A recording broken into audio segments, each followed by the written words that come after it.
राम राम शेतकरी मित्रांनो, गहू फार वाळलेला आहे. गव्हाची मशीन का येत नाही. तुमच्याकडे असेल तर कॉन्टॅक्ट नंबर कमेंटमध्ये सांगा.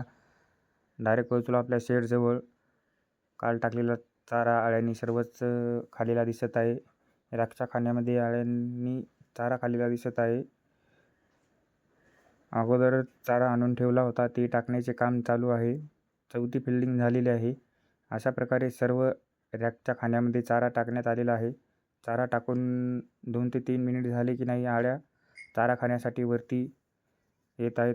बघा तुम्ही कशा प्रकारे चारा खात आहेत ते दिसत आहे. अशा प्रकारची बांधी बांधण्याचे काम चालू आहे, कारण की अळ्या मोठ्या झाल्यावर चारा आपला जास्त टाकावा लागतो आणि अळ्या मोठ्या झाल्यावर त्या खाली पडू नये यासाठी पण बांधी बांधून त्याला कागद स्टेपलर मारून अशा प्रकारे कंपाऊंड करत आहोत.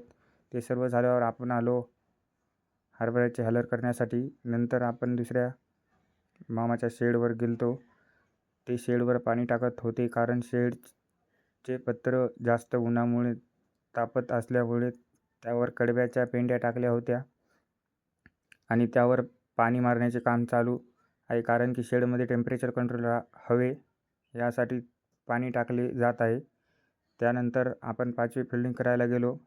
चारा अगोदर आणून ठेवला होता आणि चारा टाकून पण झालता. आपल्याला यायला उशीर झालता, त्यामुळे चारा अगोदरच टाकून दिलता. आता संध्याकाळची वेळ झालेली आहे. अळ्या चारा खात आहेत.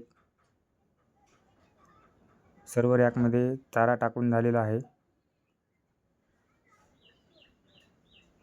व्हिडिओ आवडला असेल तर आपल्या चॅनलला सबस्क्राईब करा.